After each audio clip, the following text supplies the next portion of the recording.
At the end of the semester, I always like to share a few things with my students about myself. This usually helps kind of dispel some, I don't know, things you think you know, I guess, is the best way to say it.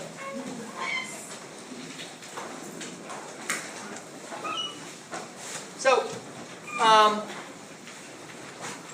I've told you a lot about me, a lot about my family, and a lot about a lot of things throughout the semester because y'all are nice enough to, well, you're forced actually to listen to me. Yeah, not nice enough, but you're forced to sit in this room and be a captive audience for me. So, a few things that I just wanted to kind of talk to y'all about. My road to get where I am now is not exactly what you would probably expect. And I don't mean that in like a sob story kind of way. I mean, everybody's got stuff they go through, personal life and all that kind of stuff, and that's not really important to me. What's important to me is you understand where I'm coming from and kind of how I got to where I am, which is weird for me to even think about, even at this point. I've been doing this for a while now, teaching this class and teaching lecture classes here for a long time, or for what feels like a long time. Now, I graduated from A&M with a degree in psychology. While I was there, I had 5 different majors while I was at A&M, so I bounced around a lot. I started out, and when I first went to college, I graduated valedictorian from a high school. Unfortunately, there was no education at that high school, so being the cream of the crop didn't really matter because you didn't know anything. Didn't matter either way. And so, with the exception of my college English class that I took while I was in high school, that was pretty legit because it was a professor that was actually knew stuff. It was horrible, but it was a good class. I look back on it now and go, that was great because I know how to write. So, I graduate high school, go to college. My mom turned in my college application on February 2nd, which was the day that it was due. She had to drive to College Station to drop off the application because she asked me what I wanted to do and where I wanted to go to college, and I told her I didn't care. Didn't care if I went or anything. Didn't really matter to me either way. I was valedictorian, so you can get any junior college paid for the first 2 years for free, like absolutely free. So I was like, I don't know, just go to Blinn, like it's free, or I'll live at home and go to Wharton. I don't really care. That way I could work, make some money, and go to school. I figured it would be, I would be able to manage it pretty easily and still not have to go into debt for my family or for myself. First generation college students for me and my brother, and so nobody else really knew what college was except for my older brother. He was at A&M, and so my mom was like, well, why don't you just go to A&M? I said, okay, that's fine. So she had me fill out the stuff and sign it and all that stuff, and she drove it up, took a day off work and drove it up there and dropped it off. And I got in because it's a 10% rule. Top 10% automatically get in to public universities of Texas, so I got in. I was in a crappy dorm with a roommate I didn't know and all that good stuff, an experience a lot of you probably had. And that wasn't a problem. I'm fine. I can adapt to things like that, no problem. My brother was there. He was a senior, so he was there to give me some guidance so I didn't get lost on that giant, ridiculous campus. And so I go through the freshman stuff. Well, my first semester, I figured out I didn't know how to study. Figured I didn't know anything, really, about anything at all in regard to school. And I had psych and biology and chemistry and all those good things. And I went there originally to be a pediatric neurosurgeon. That was going to be that was my calling. I was going to do brain surgery on children. That was where I was going to be in life. And then 3 weeks in through the semester, biomedical science major, and 3 weeks in, when Biology 111 was tearing me a new one, I was like, maybe this is not for me. If this is intro and I suck at this, then I'm going to suck at everything else above this, obviously. So maybe it's not for me. So I changed majors. I think I changed to kinesiology next. Was there for a little while.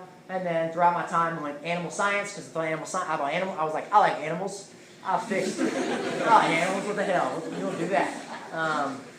And then there was sports management, because I was like, I like sports. That works.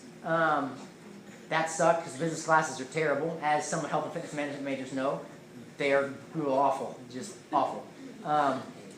And so, meanwhile, my brother is killing it. He's got a 3.9 in Mays Business School, just destroying everything as he goes through college and met the wife and all that crap. Good. So, So he's doing all that, and I'm sucking it up. And so on one of my classes, my freshman semester, a full 3-hour lecture course, I went 5 times to the class in general. First 2 days and then 3 tests. Those are the only days of the class that I went to. My grade didn't turn out so good, which is surprising. I don't know why. If you don't go to class, for some reason your grade doesn't often turn out to be very good. I also did not go to class very often in other classes and that kind of thing. So at the end of my first semester, I had a 1.7 GPA. If you're doing the math, that's a lot of failing. If you're wondering, F's are the number you're looking for is F. That's the number you're looking for. And so then a letter got sent in the mail to the address you have on record, which was not Moore Hall, room 414. It was 656 Palmer Brant Lane, which is in Wallace, Texas, where my mom lives. So she got a letter that said, hey, Mr. Patek, you are on academic probation, and you will be removed from this college if you don't get your GPA above a 2.0 next semester. And she then obviously gave me a phone call. We had a conversation or two, which was her talking and me not saying anything a few times. And I then was in my next semester, and I was miserable there. I hated everything. I felt like the classes were a waste of time. I felt like it wasn't. I was thinking that when I go to college, I had these ideas that you go to college to learn about things you want to learn about. That's what I thought in my mind. It's like you go to college, and you've done all this other crap high school-wise that you think you did, but you didn't really do anything there. And then you go to college, and then you get to pick a field you're interested in, you do that. And that's what you focus on, so you get to do that. Well, that doesn't work that way. And as all of you know, because you're at this point in your degree where you're like, I just finally get into a lot of the ESS stuff where you're like, yes, this is why I've been here for a long time. Hopefully, you feel like this is why you're here, to learn things from like this class and PT classes and AT classes and things like that. And so I did not do well. And after my second semester, or halfway through my second semester, I was calling my mom and talking to her, and what really hit me really hard one day was my mom asked me, do you think college is for you? Do you think you should get educated? Because I don't think you're going to make it. It doesn't sound like something that you should do. And so to have somebody that's your mom that's supposed to be like, yeah, you can do it, go, hey, I'm giving up on you now. Like, I think that you are not able to do this. So that kind of hit me really hard, and so I took the rest of that semester and really got my act together and got my stuff together and made A's and B's that semester, and then got my GPA up, and I then kind of went through college. So then I went through the motions of college for the next 3 years, graduated on time, and got a degree in psychology because I had bounced around and landed on psychology because I found that it was the easiest degree plan that I could find, that also had entry level, or the entrance to the upper level program was low enough for my GPA to then withstand. Does that make sense? So kinesiology I couldn't get into, so I couldn't be a kinesiology major because I wasn't smart enough. I wasn't smart enough to teach kinesiology, to do kinesiology classes, to understand those complex things like metabolism. And so I then go through my undergrad, and I make it through C's, B's primarily, C's, B's, lots of C's, lots of B's. I then graduate from A&M with a 2.72 GPA. Which is not something to write home about or be excited about, but it's not like you failed everything. It's you made it through. Literally, that's what that number means. And so on the top of my head, it said, I'm shocked too, because I actually finished everything I was supposed to finish. And so I was there, and I have a small family, a very close family, so when they came to graduation, all that stuff, it was really, really good and very exciting, but for me, the whole time I graduated, I was like, I have a degree that I'm not interested in, haven't been interested in it the whole time I was taking classes.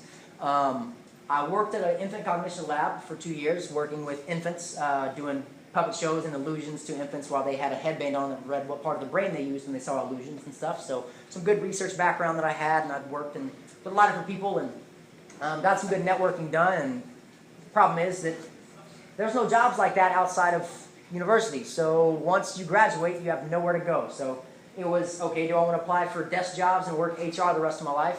Or do I want to do something else? And so on a whim, I decided, all right, I'm going to apply to grad schools in the field I'm interested in, kinesiology or exercise science. I found 2 colleges that had admission requirements that were close to mine. I wasn't there yet. Like Texas State's 2.75, and I was not there to apply. A 2.72, and luckily, Texas State is a growing graduate college, which means that if you come in with a GPA like that, they'll consider you. So they give you what's called conditional admission. So my first semester here was spring of 2011. I got in and took some undergraduate courses. I was sitting in the seats you're sitting in now, not this classroom, but over in Jowers, sitting in 3317, 3117, 3320, and 3329. Took those classes my first semester. So I was a graduate student who was taking undergraduate classes to prove that I was able to do it. My advisor told me, we think you're a weak student and we don't know if you're going to be able to make it through, so take these classes to make sure you have a background and can actually survive the program. So we don't want to set you up for failure. And I got in the classroom, in this classroom specifically, 3317, and within a week and a half I called my mom and said, this is what I was supposed to do. Like, this is where I was supposed to be 4 years ago when I went to college. This is the classroom I should have been in. And by that I meant the material I was learning I was connected to. I loved it, and I enjoyed it, and I found that I thrived in that class. My first grade in that class was a 98 on the first exam in Ex-Phys, and I was like, okay, this is awesome. I'm actually smart. Like, I actually felt like maybe I do know something, finally, because I haven't known anything for the last 4.5 years, so it's kind of nice to go, hey, maybe I'm not dumb. Because the whole time at A&M, I felt like I was unintelligent, incapable, and unhireable. I thought the whole time, why would someone want to hire me? Why would someone want to hire someone who is constantly falling short or failing or barely getting by? And I thought of myself as that kind of person. So I let my GPA and my performance in my classes and my grades and those letters, those stupid letters that come in on your transcript, I let those kind of define me as a person and make me feel like I was not valuable. And I got here and started taking classes I loved, and halfway through the semester I was offered a graduate assistantship, so to teach the labs. So I was in the lab when they offered me the job to teach the lab in the summer, which was really cool. So I started teaching in July of that semester, and then taught labs for 2.5 years, and then went on through my graduate program. And I found that I was extremely passionate about the classroom, as well as the material, as well as all the graduate classes I was taking. And that passion really made me want to know more, and my teachers made me want to know more, and the material was fun, and I enjoyed everything. And my graduate degree changed everything about my life in general. When I came here, I thought I was going to be a strength conditioning coach. I planned on getting by with B's or C's throughout my grad program. I had already set in my mind that I was going to do that, graduate, and then be a strength conditioning coach at a college somewhere, hopefully, and make my way through life that way. And there's nothing wrong with that. But I did really well, ended up in the GA program, and then fell in love with the classroom, and then now, obviously, I'm here. The reason I'm here is because 6 months before I graduated, they offered me a job to teach full-time at Texas State. Even at that time, after I had made a 4.0 in every class while I was at A&M, while I was here, I made A's in every class in my graduate program, and I completed a thesis. It was getting ready to submit for publishing. Like, it was all of the things that you would check off for great grad student. After even all those things, I still kept all of the things that I did at A&M in the back of my mind, and made me wonder, why are they doing this? Why would they want to hire me? Because in my mind, I still kind of was the person that I was at A&M. I'm not intelligent. I'm just getting by because I like this stuff, is my thought. And I was getting by because I like this stuff. And I was proving that I was intelligent because I like this stuff, because I found something I was actually passionate about. And so, for me, I've been a student who sucked real bad at being a student. And I've now been a student that was really good at being a student for a while. And knowing the difference between the two, it had nothing to do with my intelligence, it had nothing to do with my abilities, it had nothing to do with what I want to accomplish in life. It had everything to do with the fact that I found something I was passionate about, and it brought out the best in me. And I was determined enough to be passionate and make that passion come to life in the classroom. And that happened for me. And so my goal in this classroom is to make hopefully any passion you have for ESS, to make that come alive for you. Hopefully some days in here you feel like the day goes by fast and you feel like you learned a lot. And hopefully throughout the last 3 months I've taught you a lot.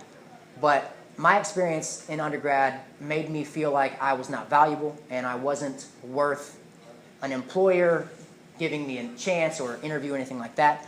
And the biggest thing is being successful in the degree and being passionate about the program really made me feel like I'm valuable. And I'm now at a point, finally, where I can sit and toot my own horn a little bit about how well I did in grad school. I don't toot my own horn about that without telling you how bad I was beforehand. But I can honestly say I feel valuable. And that's probably the most gratifying thing, is that you as a class when you do well on exams, and when you come to me with information or with questions, and I see that you understand things or know more than you did when you came in, and I feel like I gave value to you as a student. That means I'm increasing the value at Texas State. And so one thing I want you to kind of understand is that if you struggled in this class or struggled through other classes or struggled with the degree plan or whatever it is, you might be struggling because maybe you're not motivated or maybe you're not passionate or lots of different things. But for me, it was a huge lack of passion. It's typically not indicative of your intelligence. It's not indicative of your abilities. So if you feel like you're incapable or this degree plan is beating you down or your grades are beating you down a little bit, understand that those letters are not you. That's not who you are, and that's not what makes you the person that you are, how intelligent you are. It doesn't show anybody what you know or how passionate you are about certain things. And so if you beat yourself up, which is now is the time where students typically beat themselves up a lot, if you're beating yourselves up, beat yourself up if you need to. But understand that your value is very, very high, and you're very valuable, you're very intelligent, you're very capable. So just remember that as you're going through this degree plan, because there's going to be times where it's extremely challenging. I'm sure this class is one of those classes where you were like, dang, this sucks sometimes, trying to graduate and trying to get through this class and trying to get to the next step in this degree program. So I just need you to understand that if this class was one of those classes that beat you down and you feel like you made a C or a D or an F, any of those, I will not judge you for making a C or D or an F. It does not tell me how intelligent you are. Your performance on my test is simply that, a performance on an exam. That day was, tomorrow or Wednesday you're going to take an exam. And your performance on that exam is going to be based on how hard you worked, but then a lot of other factors. A lot of other factors like how many other tests you have that week, or what you've got going on in your personal life, or what's in the back of your mind about a relationship, or your parents, or your whatever. A lot of things can distract you. And understand that I don't take a grade as an indication of your work ethic or of your intellectual abilities, because you're better than that. And you're more than just a letter, more than just a number. So please keep in mind that if you retake this class, or if you're in my class again and you didn't perform as well as you would like, retakes are always welcome, and I'm happy to have you back in here, and I would promise I will not judge you for not being the best student, because I've been there before, and I understand what it's like, and I understand how crappy it feels at the end of the semester whenever you look at your final grades and you don't want to look at them. I avoided looking at final grades almost every semester because I knew I had gone below what I wanted every semester. And so please understand that I know what that feels like. If you ever need anything, come in my office, talk to me about how you're feeling, about what's going on. There's support all over campus, and I'm happy to give you those resources, but I'm support for you as well. I'm a resource for you in regard to all this material for the rest of the time you're here, and even after that, and then I will be obviously teaching some upper level courses that hopefully some of you will want to be in. So if you want to retake this class, or need to retake this class, please, I encourage you to take me, especially if you enjoyed the material. Hopefully I've added some value to your degree, and hopefully throughout this time you've got a connection to me, and you remember who I am 3 years from now, 4 years from now, and if you do, that'd be great. Good or bad, you remember me. One or the other. You remember good or bad. So thank y'all so much for your attention. I appreciate it, and I will see y'all on Wednesday. Y'all have a great 2 days.